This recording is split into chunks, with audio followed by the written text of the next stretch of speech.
Hola, bendiciones. Mi nombre es Yuri Montero. Muchísimas gracias por tomarte unos minutos para llegar hasta este espacio. De esta manera me presento oficialmente y te doy la bienvenida a mi canal de YouTube.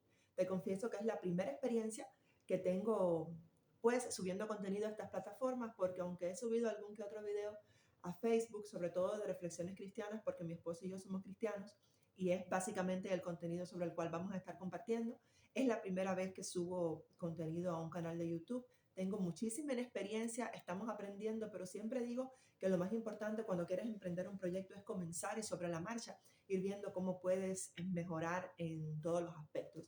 Definitivamente no tenemos ni la mejor tecnología, ni los mejores escenarios, no nos acompaña la mejor iluminación, pero sí tenemos muchas ganas de hacer, de emprender y de sobre todo de intercambiar. Me interesa muchísimo compartir sobre temas cristianos, sobre reflexiones cristianas, sobre cómo en nuestra vida cristiana, valga la redundancia, pues podemos llegar a ser mejores y podemos también influenciar a otros. Ahora mismo, en las plataformas diferentes que haya, pues se habla mucho de ese término, influencer, ¿verdad? Pero ¿qué tanto podemos influir en el bienestar emocional, en el bienestar espiritual de las personas que nos rodean? Y básicamente sobre eso y sobre la profundidad de la palabra de Dios es que vamos a estar conversando en mi canal de YouTube y por supuesto también sobre temas de realidad cubana que ahora mismo es más que importante a lo que está pasando en nuestro país.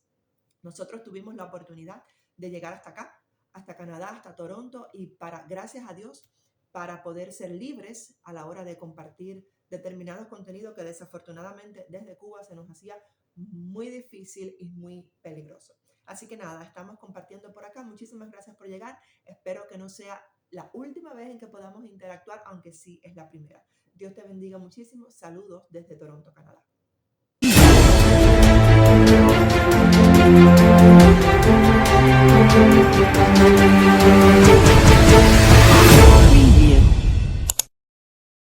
En esta ocasión quiero compartir contigo algo que ministró mi vida justo en estos días. No recuerdo si fue antier o si fue ayer. Estaba leyendo en el libro de Samuel una vez más, porque he leído el libro de Samuel muchísimas veces y me llamó la atención un fragmento, un pasaje que se encuentra en el capítulo 1, el versículo, específicamente el versículo 21, y esto ocurre cuando David se entera de la muerte de Saúl. Y me encantó porque a veces yo no sé si a usted le ocurre que usted lee la Biblia y lee el mismo capítulo, puede leerlo hoy, puede leerlo quizás dentro de 15 días y es como que descubre algo nuevo, porque la palabra del Señor es así, ¿no? Y en el capítulo 1 del segundo libro de Samuel, en el versículo 21 específicamente, cuando David está llorando, cuando David está endechando a Saúl y a su hijo Jonatán porque habían caído en batalla, ¿no? El versículo 21 dice la segunda parte. Te lo voy a leer completo. Dice: montes de Gilboa, ni rocío ni lluvia caiga sobre vosotros, ni seáis tierra de ofrendas, porque allí fue desechado el escudo de los valientes, el escudo de Saúl, como si no hubiera sido ungido con aceite. Y cuando yo leí esta frase se me estremeció el corazón, porque automáticamente recordé que Saúl había sido escogido por Jehová, que Saúl había sido ungido por Jehová. De hecho, así le llamaba David, el ungido de Jehová.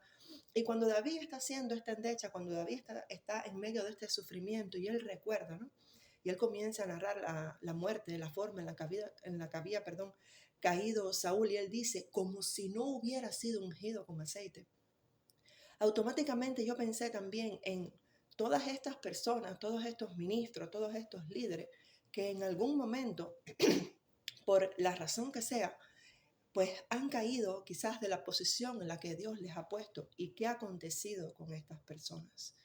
Y Dios me llevaba a pensar cómo en espacios como estos, como las redes sociales, que es, digamos que es lo más moderno, que se ha convertido en el espacio de conferencia para muchas personas, cómo en estos espacios nosotros nos hemos quizás dedicado, como decimos en Cuba, a hacer leña del árbol caído, ¿no? Y no nos detenemos a pensar que esta persona en un momento determinado de su vida fue llamado por Dios, fue ungido por Dios, fue capacitado por Dios para su obra aquí en la tierra. Y uno pudiera decir, sí, ok, pero cada persona es responsable de lo que hace, ¿verdad? Cada persona es responsable de sus actos, cada persona es responsable por sus pecados. Y ok, porque nosotros no podemos llevar la culpa del pecado de nadie, nosotros tenemos la responsabilidad del nuestro, nosotros tenemos que reconocer los nuestros, que luchar nuestras propias batallas. Y muchas veces nosotros caemos también de una forma u otra. Pero lo que me maravilla de este pasaje, y por eso es que dice la palabra también que David tenía el corazón conforme al corazón de Jehová, es que, en primer lugar, David estaba siendo perseguido por Saúl. Había una obstinación en el corazón de Saúl para matar a David, y sin embargo David en ningún momento hizo nada en contra de la vida de Saúl, teniendo la oportunidad incluso de matarlo y sabiendo de una forma u otra que ya Dios lo había desechado. O sea, vemos un David que está siendo ultrajado, vemos un David que está siendo perseguido, pero cuando su enemigo cae, cuando la persona que está queriendo matarlo cae, David no se alegra, David no hace júbilo, David no hace fiesta, David no se complace en el hecho de que posiblemente él vaya a ser entonces posicionado como rey, sino que su corazón se duele y él recuerda el momento, la etapa en la que Saúl había sido ungido con aceite. Y yo creo, mis queridos hermanos o amigos que me ven en esta hora, es que nosotros tenemos que llamar nuestro corazón y nuestra conciencia a pensar en las veces que cae un ministro, las veces que un ministro se equivoca, pues no levantarnos sobre su cabeza y pisotearlo, sino recordar que esa persona fue llamada por Dios, que esa persona fue capacitada por Dios, que esa persona fue ungida por Dios. Y creo que lo que debemos hacer es orar. Creo que lo que debemos hacer es llorar. Dice la palabra del Señor en Joel, eso está en Joel capítulo 2, en el versículo 17. Dice, entre la entrada y el altar lloren los sacerdotes, ministros de Jehová, y digan, perdona, oh Jehová, tu pueblo, y no entregues a lo oprobio tu heredad, porque las naciones se enseñorean de ella. ¿Por qué han de decir entre los pueblos, dónde está tu Dios? O sea, nosotros como ministros, como cristianos, como sacerdotes, nosotros lo que tenemos que hacer es llorar e interceder. Y me llama muchísimo la atención ese fragmento ahí en el libro de Joel, porque decía el profeta, ¿por qué tienen que decir la gente dónde está su Dios? Y eso es lo que está ocurriendo muchas veces, mis hermanos, que el mundo a veces no cree en la palabra de Jesucristo, el mundo no cree en el Evangelio porque ven una iglesia dividida, porque ven una iglesia fragmentada, porque ven una iglesia que no ama.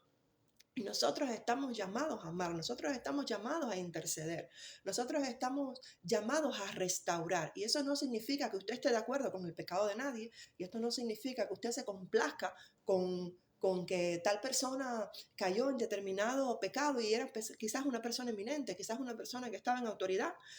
Y usted definitivamente no es que va a decir, ay, que vamos a tolerarle su pecado. No, yo no me refiero a eso.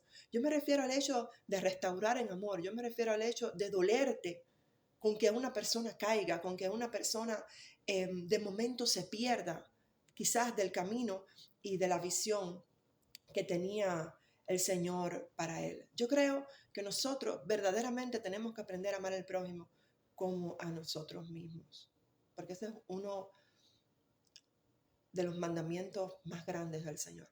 A mí me pasó algo curioso y termino con esto, te lo comparto a manera de testimonio. Justamente ayer yo estuve en un servicio y compartía la palabra a un amigo ministro, estaba predicando, una persona a la que quiero, mi esposa y yo queremos y admiramos mucho. Y este hermano está pasando por una situación un poco compleja, ¿no? Y aún en medio de esa situación compleja, de situaciones personales con su familia, nada de pecado, nada malo, no malinterprete lo que estoy diciendo, sino una situación de familia a causa de una enfermedad con uno de sus hijos. Y yo recuerdo que mi hermano se quebrantó en el altar, mi hermano comenzó a llorar en el altar, mi hermano hizo un llamado al altar. Y por lo general, y aquí es donde quiero detenerme, por lo general, cuando nosotros recibimos un llamado al altar y vamos a un llamado al altar, alguien que está ministrando hace un llamado al altar, nosotros vamos, pero vamos por nosotros mismos, ¿verdad? Quizás usted está en una iglesia, de momento se hace un llamado al altar y el pastor, la pastora, el ministro, quien sea que esté ministrando en esa hora, le hace una invitación a usted para que usted pase al altar y usted deposite sus cargas en el altar, usted clame en el altar, usted se quebrante en el altar, quizás a favor de su vida o quizás a favor de su familia, no sé. Y eso está bien, eso está perfecto. Pero la experiencia que yo tuve ayer específicamente fue que cuando se hizo el llamado al altar y cuando yo vi a mi hermano quebrantado en el altar, mi corazón se quebrantó y se estremeció de una manera que yo no recuerdo. Yo honestamente le digo que yo no recuerdo haber sentido algo así hace mucho tiempo, porque le confieso que las últimas veces que yo he pasado al altar donde se ha estado ministrando la palabra de Dios, yo he pasado con la intención, el deseo de mi corazón de yo hablarle al Señor acerca de mi necesidad de Él, acerca de quizás procesos que yo esté pasando, y es mi intimidad con Él. Pero ayer específicamente yo sentí un quebranto y yo sentí un amor en mi corazón, algo que se apoderó de mi alma ayer y no era por mí. Ayer yo pude interceder y yo pude clamar y yo pude llorar a favor de otra persona. Y quizás usted diga, sí, eso yo también lo he hecho en otro momento y eso está perfecto. Gloria a Dios. Pero en mi experiencia muy personal, la mayoría de las veces yo intercedo o por mi familia o por un amigo en específico, pero nunca había tenido quizás la experiencia de que alguien estuviera justamente quebrantado y llorando en el altar y yo haber tenido en mi corazón el sentir de esa persona, yo haber podido quebrantarme y experimentar el amor y el dolor por lo que estaba aconteciéndole a esta persona. Y yo creo que esa es la esencia que yo quiero que tú te lleves en esta hora, de estos fragmentos que hemos compartido. Vamos a comenzar a pedirle al Espíritu Santo que nos ayude a dolernos verdaderamente con lo que le está pasando a los demás. Sea que caiga una persona, sea que se desvíe una persona del camino, vamos a llorar, vamos a clamar, vamos a interceder. No nos vamos a poner en posición de jueces porque no lo somos. Y vamos a comenzar a dolernos también con el dolor de nuestros hermanos. A veces, cuando nosotros nos apartamos un poquito y comenzamos a interesarnos más por las necesidades de las personas, comenzamos a interesarnos más por el dolor de las personas, comenzamos a dolernos más con lo que le pasa a las personas que están a nuestro alrededor, la mano de Dios también se mueve poderosamente a favor tuyo, porque la misericordia de Dios también nos alcanza. Con esto te quiero dejar en esta mañana. Yo espero que esta palabra haya sido de edificación para tu vida. Espero que nos podamos seguir viendo por acá. Hace algún tiempecito pues que no compartíamos algo así de la palabra, pero bueno, ya estamos acá de nuevo y esperamos que podamos seguir haciéndolo con frecuencia. Desde Toronto, Canadá, te bendigo, te envío un fuerte abrazo y que el Espíritu Santo de Dios te pastoree en todo el día. Dios te bendiga.